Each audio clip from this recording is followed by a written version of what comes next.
What's up, guys? CJ Pearson here. Welcome to Family Matters. Let's get into it. Have y'all ever noticed that black people on the left love to hate white people in the streets, but love them in the sheets?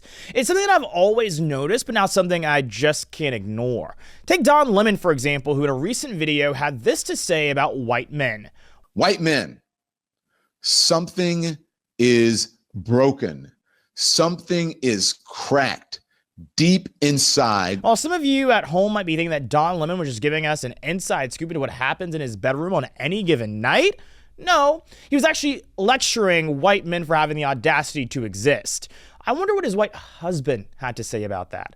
But no, it's not just Don. It's Ilhan Omar. It's Alexandria Ocasio-Cortez. It's Kamala Harris. It's Ketanji Brown Jackson. It's Susan Rice. It's Karine Jean-Pierre. The list goes on. And y'all trust me, I'm not hating. I'm just saying.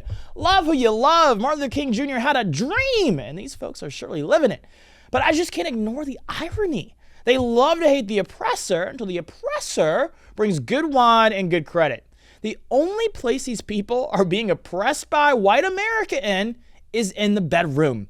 Let's be frank, and let's get into it.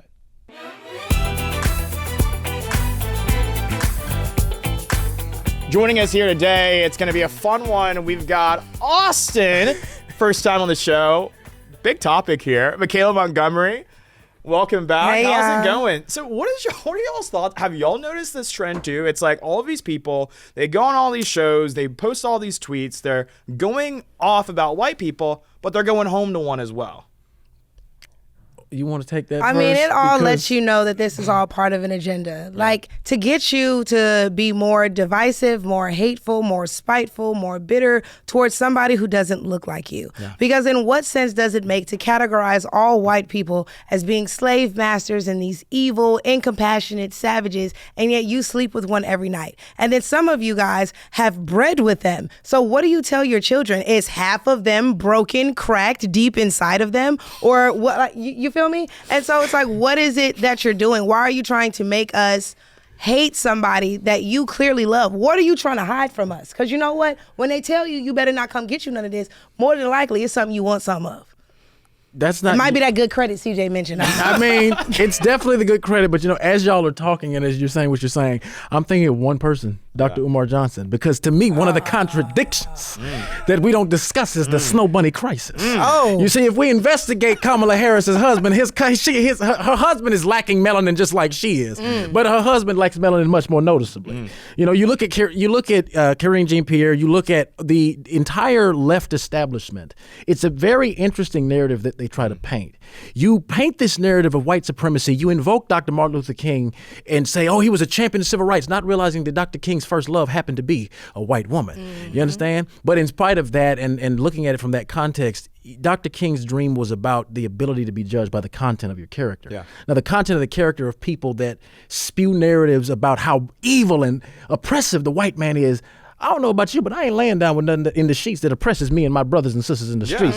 My daddy didn't raise me like that. He said you call out the BS, don't participate in it in secret. Yeah. But what do I know? I'm just. But that's the thing, though. It just goes to show they don't actually believe what they're saying. They're going on TV. They're hoping to go viral. They're attacking all these white people, but again, they're always going back home to it. And it's like, that was just the list of people that I could think of off the top of my head. It's not even an exhaustive list. I'm sure there's so many more of these people that fall in that category where it's like they'll call these people white supremacists, bigots, all of these things, but then again, they're going back home to it every night. And it's Serena Williams is another one of them. It's just like the list is long. And again, like my entire thing, it's like I'm not sitting here and saying I'm against interracial dating. I'm a participant every now and then. But what I'm saying, my man. What I'm saying is that like the irony and the hypocrisy is what gets me. And it's like, black liberals are the worst offenders at this, right? They call us sellouts, they call us tokens, but here they are. You got Kamala Harris in her book, we talked about in the first episode,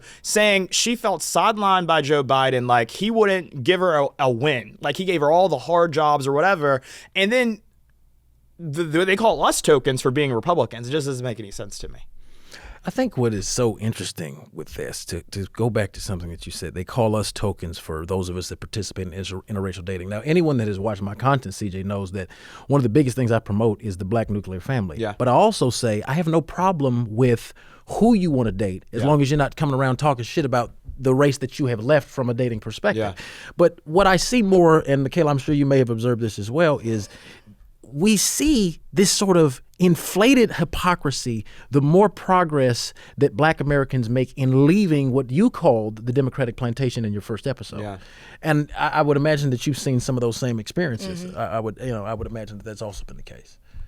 Absolutely. And I feel like, if we're coons for believing in something different or thinking differently than you, but you're not a coon for dating the very person who would have enslaved you 200, 300, 400 years ago, it's like, wow. So I'm a coon because I can be friends with somebody who you assume is a racist. But if all white people are racist, then how is it that you can lay in bed with that same racist? How am I the bed wench? Like, is that a reformed white person in their eyes? Or like, I don't know. Maybe like, they're transracial, so they don't identify as You're white. right. They You're don't right. identify as white. You notice that Kamala Harris doesn't call him Doug. She calls him Dougie. So maybe he is transracial. Yes, Maybe it's he like is. that subconscious, let me do the dance. Oh, she really Like calls him Kelly Dougie. Swagger. for real? She calls Yeah. him Dougie. Dougie. Oh, that's insane. I did not know that. I thought it was a joke. Like, I literally thought that was a meme. Like every interview, she's like, "That's my Dougie." That's what she calls him. Yeah. And but no, it truly is the hypocrisy. And what's interesting to me too is that they never call out, their own. They never even acknowledge, the fact of that they are living in hypocrisy, right? And no one ever checks them on it. And they just, because they always want to have this like absolutism about all of this stuff. And it's like, okay, again, like, how do you, like rectify within yourself? Like, doing what you're doing, but then going on and like, I don't know. Because it's all an act, CJ. I think one of the things that we have to talk about on the left is they have what Dr. King called in many of his speeches, how people say they believe in God in one way. So they have a high blood pressure of creeds. They spew it out of their mouth, but the actions and the fruit that they bear is poisonous at minimum and non-existent in reality for most of these liberals. They love saying that, we're Christian here, we love God, this and that, but it's all an act. Yeah. It's all an act and it's all a ruse. And the more that people wake up to this reality, you're going to see this is why you're seeing more and more. And I think the more that we study American politics, you're going to continue to see Black Americans do this.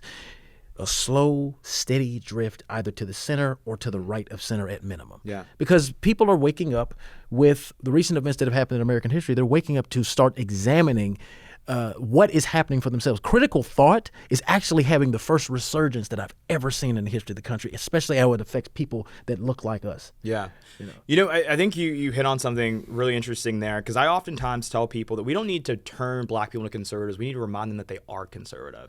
And so I think that what you're describing is that we're on the precipice of what I would like to say is a homecoming. Black folks coming back to the party of Lincoln, the party of emancipation, the party that ended slavery, did all of those things. Because when you look at the values of the Black community, they are conservative values. We're a community of faith, of promise. You talk about your faith a lot. To Black people of faith who are still voting Democrat, what's your message to them? How do they justify that? Well, they justify it because they listen to what they're told to listen to. One of the things that you have to give the Democratic plantation owners is that they're the greatest narrative spinners of all time. When I was 18 years old, CJ, I got a job as a lead intern for Congressman Phil Gingrey at the time. I was the only Black person in that office full of white folk, but I didn't feel afraid. I'm gonna tell you why, because they listened to what I had to say. And he was telling me a story while I was at work one day. The county one of the predominantly Black counties that he first ran in Cobb County, was not supporting of him. I think he got 0.8% of the vote. Yeah. And he started going to these people's houses, knocking on the doors, the congressman himself, having conversations with these Black people. And by the time he ran for re-election, he gained 67% of the Black votes within that specific county. Wow. The only issue that the Republican Party has really with Black Americans, from my observation as a content creator and just as a human being, they have stopped doing outreach because the Democratic Party has told such fantastic lies that the psychological warfare. Yeah. I mean, black people are already suffering from a series of traumatic issues and psychological problems. Slavery, post-traumatic slave syndrome is a reality. Describe that. What is post-traumatic slave It's a theory that was first brought to me by a young lady from Clubhouse. Her name was Lydia Cotton. Post-traumatic slave syndrome basically says that the horrors of slavery can impact someone and their children from a psychological basis. And in other words, narrative framing in the mind, mental narrative framing. Yeah. So if the narrative for black Americans has always been, you must fight to be equal. In order to control the Negro, all I have to do is make him think that I'm fighting for him, when in actuality, every policy that I put on the book undermines, undercuts, underpins, stops everything he's trying to do. Who is the party of freedom for the black person? Yeah. As always with the Republican Party. Right. Yeah. But who paints it as that? See, Republicans do this. Republicans say, pull yourself up by your own bootstraps. Democrats say, well, wear the laces. Yeah. The real world says you have to get out here and get your own. But the Democratic Party paints the narrative so that the reality could be one thing. But if a lie told often enough becomes truth to those that at one point were, it was illegal to even teach us to read. Yeah. Intellect, there's always been a war of intellect against the black population in this country. Yeah. And the more that we began to self-educate, the Frederick Douglasses of the world, the Malcolm X's of the world, the MLKs, there's always, the more critical thought capable an individual is, the less, typically speaking, they're going to align completely with either the left or the right in full. Yeah. And that's what we're seeing more of with the black community now as a whole. Yeah, and I think also too, one thing that's important to point out is that a lot of this is by design. Like the dependency that the black community has on government was all by design. Yes. From folks like LBJ, who famously said, you know, I'm going to have those, I don't even know if you can say this in a podcast, so I'm just going to be like, those N-words voting Democrat for the rest of their days. And he was talking about dependency on child support and things like entitlement programs, welfare, all of that stuff. Michaelah, you are from Atlanta.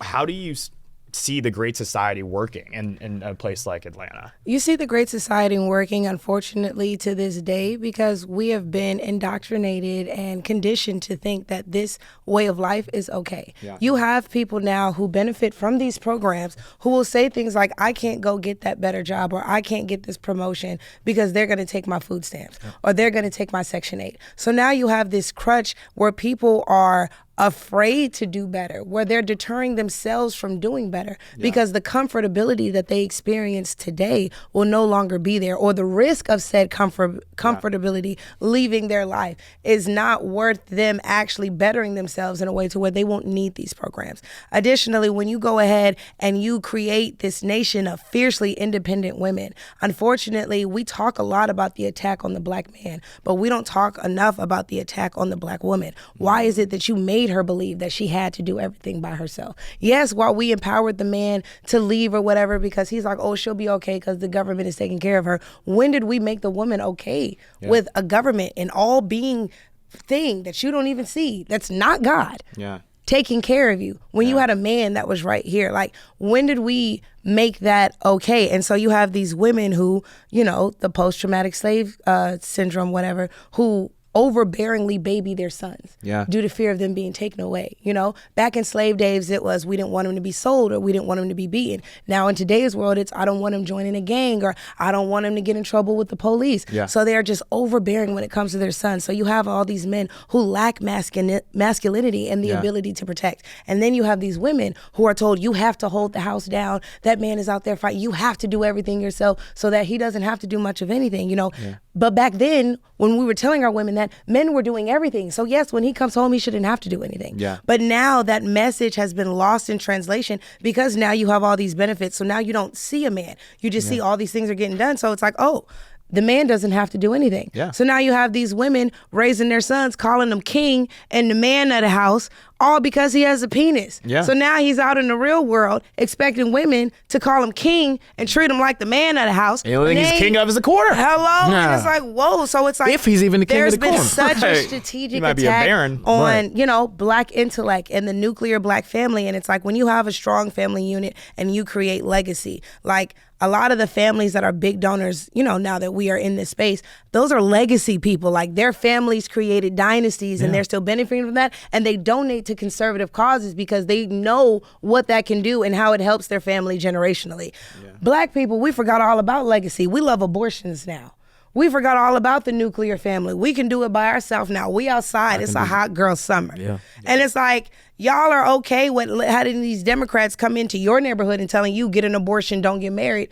But yet when these illegals come over here, they tell them to have all the babies they want and give them the support they need to buy a house. Because they know they're losing black people, right? Exactly. And so they know that, like, yeah, illegals populate, so we can flood the polls because they're never going to vote against their interests. They want to be citizens in this country despite breaking our laws to get in. But they go, and I think that's the type of racism that is not talked about enough in this country. You have white liberals who will go and tell black people, get an abortion, get an abortion, get an abortion. They then go and tell illegals, have more babies, have more babies, have more babies. So why is the value of a black child in your eyes so minimal that you're saying, oh, kill them all, right?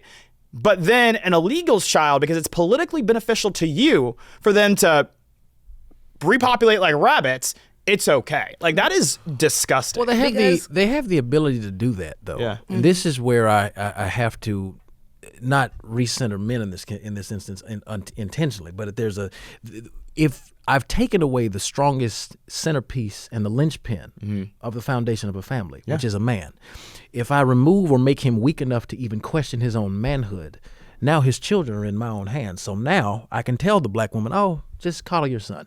Don't teach him the necessities that the world is, in fact, a harsh place. And every once in a while, you're going to have to find your own laces because life is not fair. That's the harsh reality of manhood. And to quote good old, as Mumia Obsidian Ali called him, St. Kevin Samuels, we have to realize, black men, you're not special and we're not special. At the end of the day, there is always and will be a ranking. Everyone has to deal, every man has to deal with some sort of ism, prejudice, or what have you. The goal of any and all men, especially black men in particular, because of what we had to go through, should be to make ourselves powerful enough so that anything doesn't affect us. But that's something that Dr. King said you have to go into your own soul and sign with your own pen and ink of self-asserted manhood, your own psychological emancipation proclamation. The Democratic plantation doesn't want us to do that. What happens if in a generation and a half, the black man and the black woman sit down at the table and do what my daddy forced us to do from the time I was 6, which is have family meetings? I couldn't get up from my table when I was a kid without expressing what was on my mind. And if we did that, I think black people would show why we are the greatest influencers of culture across the planet. But I think, unfortunately, we've become too sensitive for those conversations that would come up in those family meetings, right?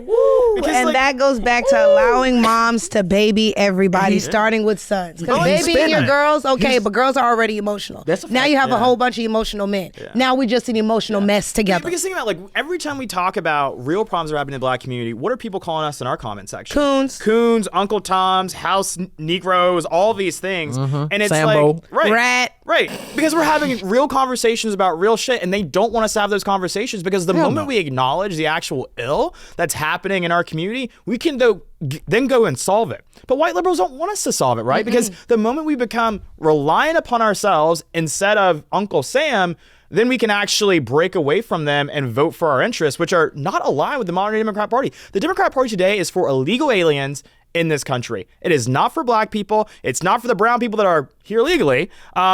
And that's just the reality of it. But you know what's so funny, CJ? I did a video on TikTok a couple months ago, and I said black people don't actually want to get rid of oppression, because if we did, the left and many of us would have nothing left to talk about. Like what is one of the biggest conversations that the Democratic Party has every 4 years and every midterm? Reparations, right? Reparations task force, California's got one, Georgia's got one. Look, do you know how quiet the black community would be, the left-leaning black community would be, if we actually got a reparations bill passed? Because to this day, I have this wager, and my proof of it is what we did with the stimulus checks en masse in the black community. If you cut black people a check for $250,000, which is the calculated amount that every slave was entitled, based on Dr. Sandy Darity's book, From Here to Equality, for those of you that is a good read, though. It is a good read. You gave us all that check, every one of us. The first thing that would happen, they're going to Magic City. They're going to Magic. They're going to Magic. They're going to Stroke. They're going to Magic. Hair Stroke, done, poke, nails did, designer, everything. And they don't want to have that conversation because for whatever reason, we're wrong for saying it, but we saw it. We literally saw it. You saw during COVID checks, all these people that went to jail. Come on now. Come on now. It's like all of y'all put your freedom on the line for $28,000. Yeah, I know the amount. My ear to the streets. But anyway. I thought it was 35. 28. Y'all know Pam Bonnie watches this show. Y'all might get some people arrested. So anyway, y'all put y'all freedom on the line for $28,000, but 5 of you felons couldn't come together and say, hey, you got 28, you got 28. Let's just put 20 bands together. Come on now. Now we got $100,000 working capital to legitimize the rest of our. I don't know if I could say that, but listen, you guys could have actually made strides in the community. You guys could have bought back the block. Y'all could have went ahead and had the corner store. You always complaining about how that dude up there don't speak no English and da da da da. How he be looking at you and you feel like you being profiled. That could have been your store. The nail salon that you always going to and you complaining how you thinking they talking shit about you in another language. That could have been your salon. But what did y'all do? Oh, y'all bought bundles. Y'all bought Mercedes. Y'all bought Zai. Y'all bought everything but things y'all bought everything but what could benefit the community. So the way that other communities come together and they pool their money together and they create communities themselves and they protect and maintain said communities themselves so they're not reliant on the government. Y'all had the opportunity to do that and you blew it. You make a good point there because people blame the Jews for doing that. Oh my God. Collectively pulling their resources together for hiring a Jewish lawyer or a Jewish doctor or a Jewish accountant. They keep their money within their community. And I'm not saying that, you have to have a black lawyer, have a black accountant. I just want a good one. But at the same time, it's like, why can we not take a few notes from them instead of saying, oh, there's this Jewish conspiracy or whatever? That's one thing I've always admired about Jewish people is the way they keep their dollar and their community and 7 times. Because yes, let's really talk about it. The Jewish people are a minority, much like black people. And we always talk about how the Jewish people are only 1% of this, but they represent this. All right, well, black people are only 14% of this, but we represent this. Now, what's the difference is how is it that the Jewish people in their 1% can be like, 30% of CEOs in this industry, yet black people at 14% are 50% of the crime, are 50% of the abort. Like, why is it that all the things bad our minority selves want to be overrepresented in,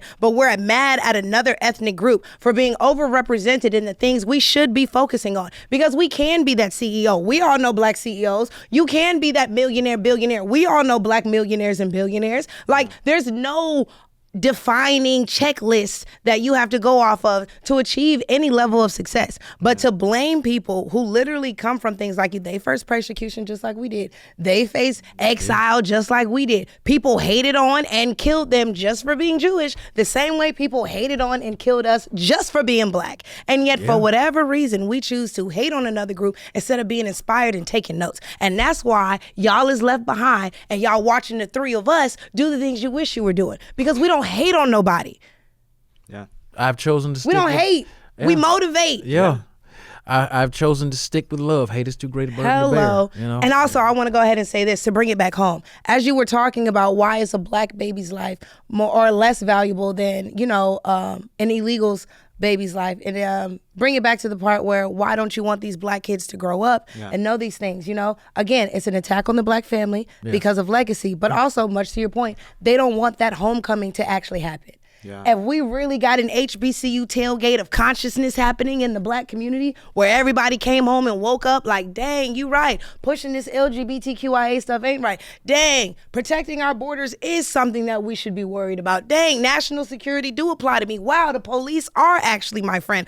Ooh, it probably is a good idea for me to have that baby. How are we gonna compete on a global scale with any other ethnic group if we are not birthing new generations of leaders?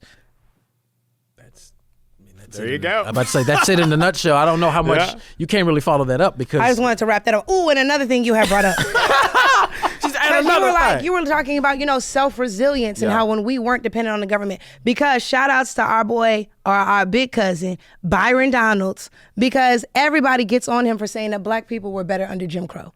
But why? What is the reasoning that we believe that black people were better under Jim Crow? We could read under Jim Crow. We owned our homes under Jim Crow. We had more 2-parent households under Jim Crow. We were far more educated under Jim Crow. And we were hurt for seeking education before. Now we gotta hurt y'all just to go read. Like, I shouldn't have to slap the shit out of you to get you to read a book. Yet folks were willing to take lashes, real live lashes, for learning how to read a page. You motherfuckers disgust. And now you have record rates of truancy in cities like DC, which is fueling our crime problem. And I know someone's going to watch and be like, oh, who doesn't know how to read? Actually, go look at these statistics. In all of these inner city schools, Literally. you have, it's insane how many of them are not reading up to grade level. It's a travesty, and it, of course, was compounded by COVID. They shut down the schools, and so they send them back home, and the parents weren't helping them with homework. The parents weren't staying on top of making sure they were, doing all that they needed to do. They're out in the streets, and we see the consequences. Spending that COVID money. It's it's really, really interesting because the average reading comprehension level of a high school graduate in the United States is a 6th grade level. For black males, it's a 4th grade level. So when you look at high rates of truancy and all of that, to go back to both the points that both of you guys made, the black marriage rate was at its highest in the country's history in 1965. It was at 64.68%. Beginning in 1971, when no contest divorce became legalized, you saw the marriage rate began to just drop drastically. But it had already started going down in the 60s, because that was when Daniel Patrick Moynihan, I don't know if y'all are familiar with Daniel Patrick Moynihan, he wrote a private report to the President of the United States talking about the tangle of pathology that he saw in the black community rising from black men beginning to practice we'll just say committing adultery at vastly higher rates, beginning from 1942 up through 1965. At that time, our out-of-wedlock birth rate was 25%. Yeah. But rather than condemning black men, this white man, Daniel Patrick Moynihan, submitted a report to Lyndon Johnson and said, listen, here's how you fix the problem. You need to guarantee a basic universal income for black people to combat, at minimum, the economic floor that slavery that snatched away from black Americans. Johnson didn't do anything with it. Nixon's administration picked it up, had a universal basic income bill, which would have killed homelessness in this country overnight. Passes in the House, fails in the Senate. No one else has touched it since. What they've done and what we do now is we propagate the poor man's mentality, not only from an economic perspective, but we keep the black man psychologically poor. And in many cases, still physically strong, much like the Great Debaters. I don't know if you ever saw that. Saw that You know I did. Right. Yeah. I ain't trying to do a Denzel impression, but keep the slave physically strong, but psychologically weak and dependent upon the slave master. Yeah. So I would argue that the Democratic Party they traded in their white sheets for balance sheets. They traded in the Ku Klux Klan ideology for a suit and tie. The same. It's just a different framing of the narrative to keep you away from the thing called critical thought. Yeah. That's it. That's all this is. Yeah. And they don't want you to ask questions. And my thing is, too, it's like, my thing is always this. Like, we are always attacked as black conservatives that we are doing the white man's bidding. Is Kamala Harris not doing the white man's bidding? Is George Soros not a white man? Like, I'm confused about this. We're always getting these lopsided attacks for believing what we truly believe, actually practicing what our grandparents taught us, right? And what they preached to us, which is to love your family, to love your God. All things are incompatible with today's modern day Democrat Party, completely incompatible. And so it's like, and what's crazy is they try to enforce this groupthink by using us to do it. So they use black people in our mentions, they use black people on our TikTok comments, they use black people online to call us every name under the sun. The moment we start thinking critically out loud, so they can go crack the whip, they can go be the enforcer. Like, that is literally no different than a literal slave plantation when they would send out the overseer and say, hey, that Negro's asking too many questions. That Negro's, he's thinking too much. He's thinking too much. That's not good. And what's crazy to me is that all of these like woke people are always just like, they act so woke, but they don't understand what these white liberals are doing to them and the amount of control they're exerting over their lives every single day. I'll be the first to say it. They do know. They do know they're paid plants. Roland Martin, Joy Reid, Name them. Godfrey, Plies. You said Godfrey. Godfrey. What your ass say? Godfrey. Because when I did the whole thing with, Trump or whatever, everybody knows the Chick-fil-A, everybody knows the speech. A lot of people saw that C-SPAN interview though. And I remember that after the speech went, all of a sudden the mayor, Andre Dickens, is doing a video about how, we can't have this. We need to eliminate this. We gotta fight Trump. And I'm like, whoa, I thought we drew circles and not lines, Andre. And then, it didn't work. I kept getting more popular. Then I went on C-SPAN, where I guess they thought they was setting me up by letting people call me names. But baby, I'm a nationally ranked debater. I was ready. And the thing is, next thing you know, they're like, oh snap, we got to do something to attack this girl. Yeah. All the celebrities I just mentioned, Godfrey, Roland Martin, Plies, Joy Reid, all of a sudden, like in sync, they all released videos, like doing clips. Like they had a clip of me playing and they're like, get rid of this girl. This girl is the dumbest thing out here. It's people like this that make me hate you black folks, and these coons this and these tap dancing niggas that and da da da. And I was like, dang. But it lets you know it's an organized effort to misinform you if you start asking too many questions. They send out the Negroes they control to tell you, don't ask too many questions. Exactly. And look, this girl ain't doing what we do, so y'all need to hate her. She's bad news. And I was like, the way, the shade room, spiritual word, neighborhood talk, all of y'all at the same time on the same day are posting the same thing about me, little old me, who nobody outside of Georgia really knew prior to me being with Trump. But now all of a sudden, I'm somebody that all these celebrities have to stop and take time out of their day to address. Well, one of the things that both of y'all just hit on beautifully is it reminds me of a quote my friend Tony Maceo said. So Tony, I hope you see this. There is no white supremacy without black complacency. Ooh. And that takes a multiplicity of forms. Dr. Martin Luther King doesn't have the FBI wiretapping his hotel rooms unless somebody in his circle was telling him what it was going to be. Malcolm X is not taken out unless somebody says, did you make Malcolm? Did you clean up Malcolm? Did you put Malcolm out before the world? And if we dealt with him like a nation deals with a traitor, what the hell business is it of yours? There is no white supremacy at all without the complacency of somebody black. There's always been cutthroats and turncoats in every race that leads to its destruction. It always starts from the inside. That's why the master said, I'm talking about the real master, the real one, the real deal. He said that a house divided against itself cannot stand. How can you destroy a strong man's house except you first enter in and bind the strong man, which is going back to your point, destroy the black man. Going back to your point, now the black woman is at the mercy of whoever is there paying the bills. Yeah. And the mercy is the government.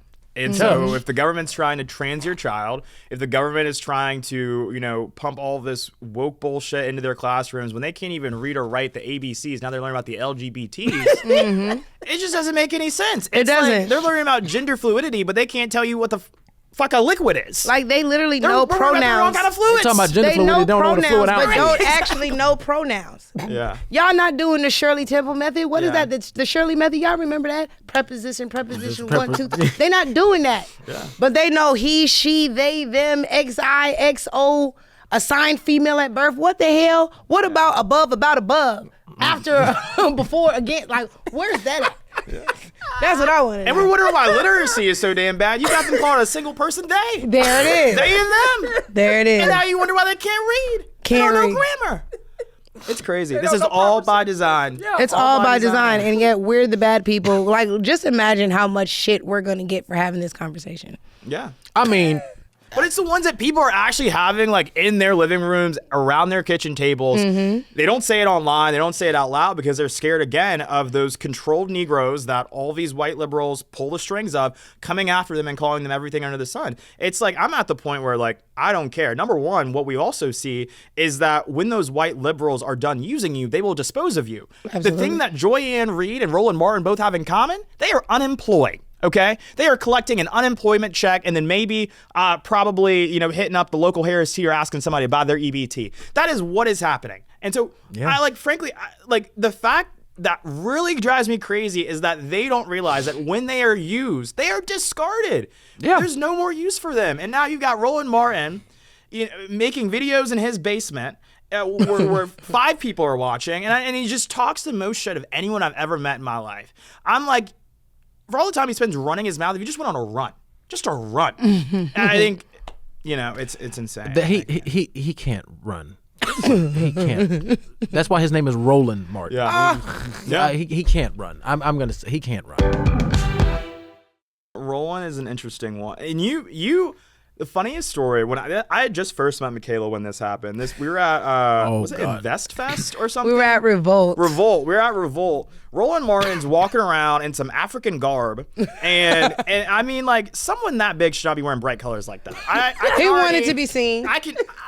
Nobody was missing him. Nobody was missing him. So he's walking around in some fluorescent colors, looking like the damn B movie. And then I see Michaelah, I guess he had been talking about you on his show. He was going after you. You just pull up on him. Absolutely. On Facebook Live. Absolutely. Because I don't play that, baby. If you, a grown man, have so much to say about a young woman half your age, all because you feel like you don't like what she says, you don't agree with what she says, then we should be able to engage in an intellectual debate. Yeah. And I'm going to do so on a neutral stage. I'm not going to come on your show where you can turn off my mic or where you can edit the footage to make me look stupid. Yep. Baby, I'll meet you on one of them radio shows you pulled the clips from. I'll meet you somewhere like right here. All right. And everybody else can leave the room. I'll meet you somewhere like in person where I happen to find you at Revolt, where I confronted you about the fact that you was talking mess about me. And I asked you time and time again, if voter suppression was such an issue, then what is a millionaire like yourself,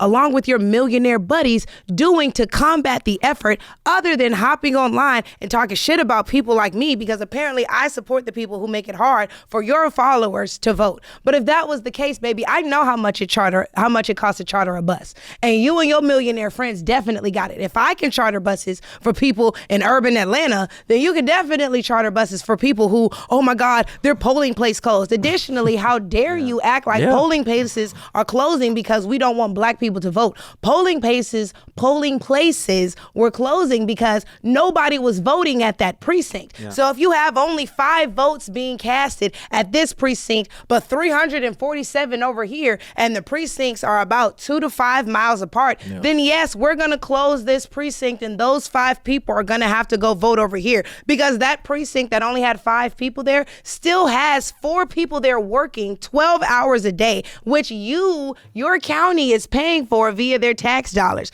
Therefore, sweetheart, if we're going to talk about polling places closing and how hard it is for people to vote, then you're actually going to have to discuss solutions. And anybody can go on my Instagram right now, because the pull up is still up, where I said, I just want to say something.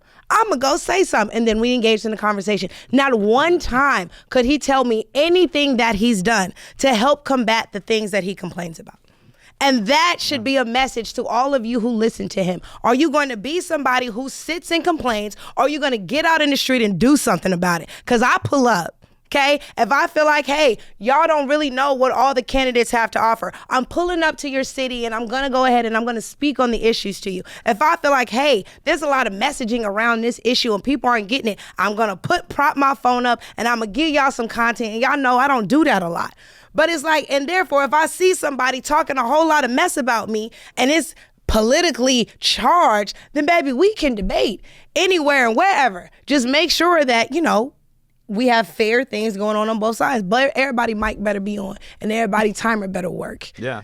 And that's just what it is. They always want to debate on their own terms. It's never like you challenge them to debate. They never want to actually have a real conversation. I've done Roland's show. It's exactly what you described. You go on, he overtalks you, he'll lower your volume, all of these things, and then you'll answer his question. But if you don't answer it in the way that he wants you to answer it, so that he could trap you, then it's like, oh, you don't want to answer tough questions. I wouldn't be doing the interview if I didn't want to answer tough questions. But the thing about Roland that's also really interesting to me is that I remember when he was on like Twitter, like during the election, complaining about how like the Democrats wouldn't give him a check, or they wouldn't bring him on, they wouldn't like have black media or something like that. So again, is that not like eye-opening to you as like a black liberal who are so loyal to these people? You go online every single day, you attack every black Republican online, like the good little overseer that you are, but yet you can't get these people to even throw you a couple dollars? Like, it's actually funny to me, but it also goes to show his motivation. Exactly. He wants to get paid. He wants to make money. He's not in it for the country. He's not in it for the prosperity of the black community. Yeah. And what's so funny to me, like again, they always hit us, well, y'all are sellouts. There are a lot more lucrative things to be than a black Republican. There are a lot easier things to be than a black Republican, which come with a lot less death threats. So it's just the Roland Martins of the world and the Mark Lamont Hills. Who did y'all see Mark Lamont Hills crash out on what's his name show? Joe Budden. Joe Budden show. Yeah, I read wild. about it, but I didn't watch it. What'd he do? He was, I don't know, they just started fighting online. It's like, but it's just like the thing now is like Mark Lamont Hill went from being on CNN, got fired from CNN. Now he's like talking about OnlyFans girls with Joe Budden every week. And it's just like, this is what happens when these people have no use for you anymore. And y'all sit there and you defend these people every single day with your whole chest. And then you look at us like we're crazy. Like it's. And these are the people who, if you ask them, define what a boy is, they won't tell you. Define what a woman is. They can't tell you. If you ask them, can a man get pregnant? They'll be like, well, we got to look at the context. Ain't no damn context.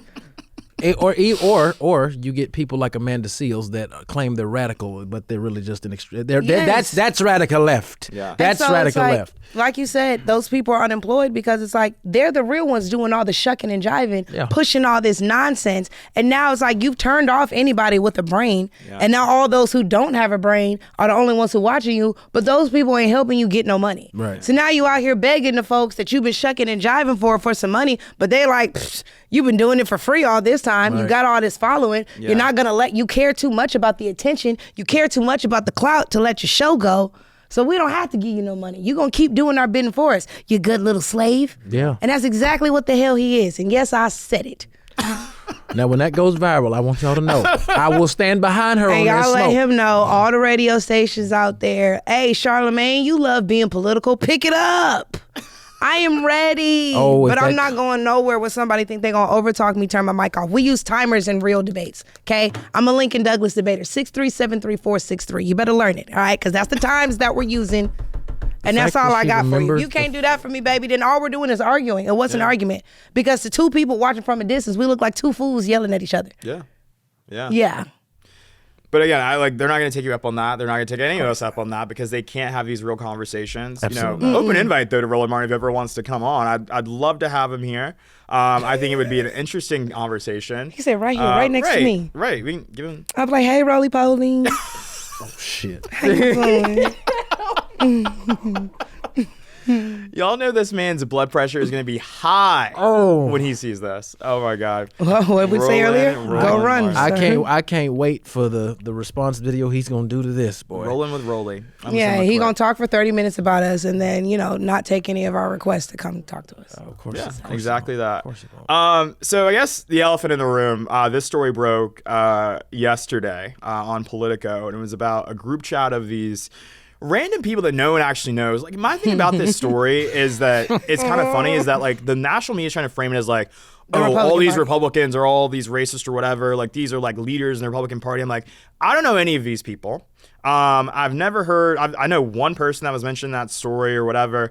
But it's like, these are random people saying, obviously terrible things in this group chat that were racist. I think they referred to black people as watermelon eaters, which is creative. I've never heard that one. And then there was, the typical monkey thing. And so my thing is, like, obviously that is bad and should be condemned. But my question to like all of these like liberals who are now like expecting every Republican to condemn this, did they condemn that racist sign that was directed at Winsome Sears when she was in Arlington? No. And they definitely aren't condemning Jay Jones for saying that he wants his political opponents to be dead and their children. Mm-hmm. And so I'm like, my thing is they're blowing up this story with absolute nobodies, losers even, to make us, we always have to like, they always want us to defend something or like, put us in a wall, but like everyone's condemning it. It goes to show that we will hold our side accountable. But what I don't understand, though, is like why they can't condemn Jay Jones in the way in which they are going after this story,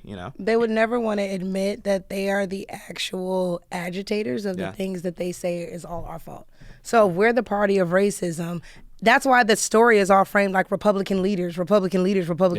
These are students, bro. These are student-led organizations on a campus that a lot of people don't even go to. Like, these aren't these big major universities with all these influence. These are small chapters at small schools, and these are small people who got a little like whoop-de-doo. Yeah. All right, whoop-de-doo. Yeah. So with that being said, it's like for them to try and frame it like Republican leaders, like this is a Congress group chat or something like that. That is so disgusting, very much on brand for them. The next thing too is to act like these are conversations that are like just so like I mean, I hate to be the one to say it, but we all have Instagram. We all see the dark humor. Yeah. I know plenty of people who talk like that. That doesn't necessarily mean that they are actually that racist, that they would actually hurt somebody. Like, I know that y'all are going to have a field day with that, but I'm gonna say it. we all have shared a joke that wasn't exactly that nice. And that if every joke we've ever said to everybody, if every meme you've ever shared ever, right, was made public, 90% of the people who are outraged would not be innocent. Especially without context, too. It's like, everyone's private group chats leaked. I think it would be a dark day in America for many people. But it's just That's just how I took it. But my thing is, obviously condemn the racism, but the media's framing of this is very intentional. They're trying to make them seem like they're more important than they are. Like, even asking the White House for comment about what these random nobodies had to say. It's like there's so much going on. There's things that are actually harming people that are happening. This was a private group chat between some knuckleheads who had nothing better to do. Like, oh, whoop-de-doo, they said some bad things, but how does that affect my everyday life? Much like you said, for all we know, these are some losers, all right? These are some nobodies. The only thing they have on their resume is that they lead this small chapter at their local university. Like, whoop-de-doo.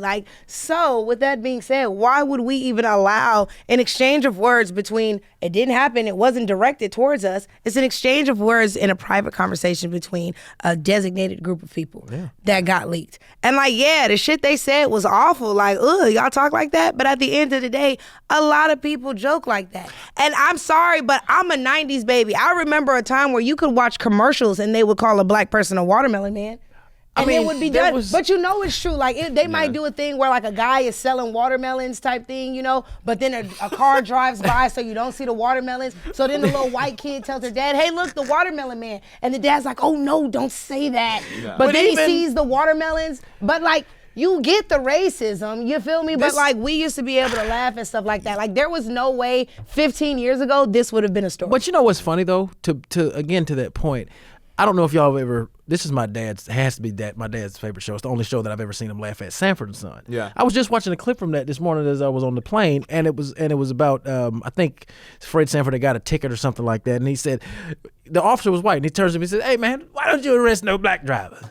And no white drivers. He said, well, I do. He said, where they at? Where are they? Look at this courtroom. Look at all these niggas in here. And that was in I don't know what year that was, but that was funny. Yeah. Archie Bunker, for God's sake. When Sammy Davis Jr. was a guest on All in the Family, Archie Bunker, whose character is literally a bigot, he says, Sammy, I think if God wanted us to be together, he'd have put us together. But look what he done. He put all of you in Africa, put all the rest of us in all the white countries. And it was hilarious. Yeah. There was a point in American history where people had a sense of damn humor. Uncle Ruckus. I leave it there. Well, we love Uncle Ruckus. Love the you know what, Robert? Anytime we see YNs doing something we don't like, we all turn into an Uncle Ruckus. Hey, look at these. We made up the term YN. They be like, hey, this is why I moved to the white neighborhood. I don't want to deal with this. I'm sorry, you guys, and I understand that. I will be the first to say, hey, racism is not okay. Absolutely. But it is something that, unfortunately, we have to learn how to live with. You can't stop people from being racist. Just like you can't stop people from being greedy. You can't stop people from being dumb. You can't stop people from being... a perfect world does not exist. It only exists in heaven, which is why you guys should all be followers of Christ. However, what I will say is this, all right? Hallelujah. We can't get rid of all the bad in the world. All we can do is focus on how are we going to be good. And so those people, they're cooked, they're done, all right? But that's yesterday's news. Moving forward, how did this group chat affect you? I didn't and know what about are you damn going group to do chat. To move forward to stop group chats like this from happening? There is nothing you can do. Do you see it now? There's nothing you can do. So I hate it. You feel me? And it's these kids might have just been joking the same way that other people do when they're sharing, content on social media. Yeah. And instead, it was just their words instead of memes.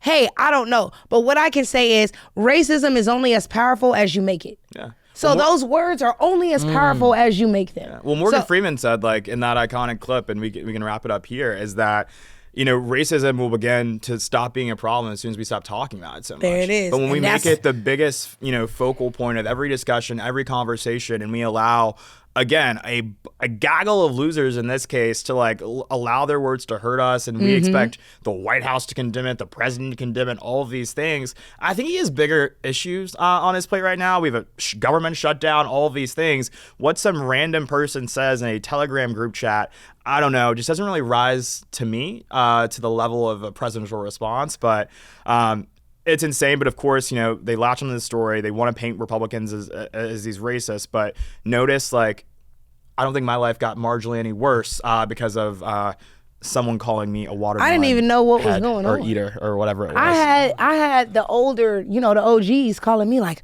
Michaelah, were you in that chat? And I'm like, what? Oh shit. What are you talking about? in that chat? What are you talking about? What chat? It's a group chat. They put all the messages. It's on the news. It's a group chat. You young people like the group chats. I'm like, what are y'all talking about? Yeah. Then I get on Instagram and I had seen that BCF put out a statement condemning what had happened, right? Yeah. And then I had seen, and then, I'm scrolling because I'm like, what the hell is this group chat? Yeah. And I'm scrolling and then I see Republican leaders gather for racist reconvening. And I'm like, whoa, what the hell? And then all I saw was, I don't want to be around the watermelon man. And I'm like, oh, I'm supposed to be mad about this? I guess I'm supposed to take to the streets now in March, right? Yeah. Black Lives Matter. Yeah. Oh, God. But again, not mad when Winsome Sears has went through the most racism I've ever seen that's just so flagrant from literal white liberals. Like, if you like, where's Mark Lamont Hill's think piece? Where's the NAACP? Nowhere to be found. Jasmine Crockett literally said that illegal immigrants need to be here to pick crops. And that black people ain't slaves no more. That was literally her words. If there's ever a debate I want to see. Racism. And that's a policy initiative that would actually hurt people. The call's coming from inside the house. If there's ever a debate I want to see, I would pay good money to see this one against Jasmine. You and Wig. Oh my God. I would pay good money for that. They be like, put my money on the braids. Hey, y'all, let's tune in so our parlay can hit. Oh. I'm going demon. It's going over. I'm so weak. Well, guys, thank you so much for joining us here this week for Family Matters. Be sure to like, comment, subscribe, and share this episode. We are wherever you get your podcasts, Spotify, Apple Podcasts, and right here on YouTube. We'll see you guys back next week.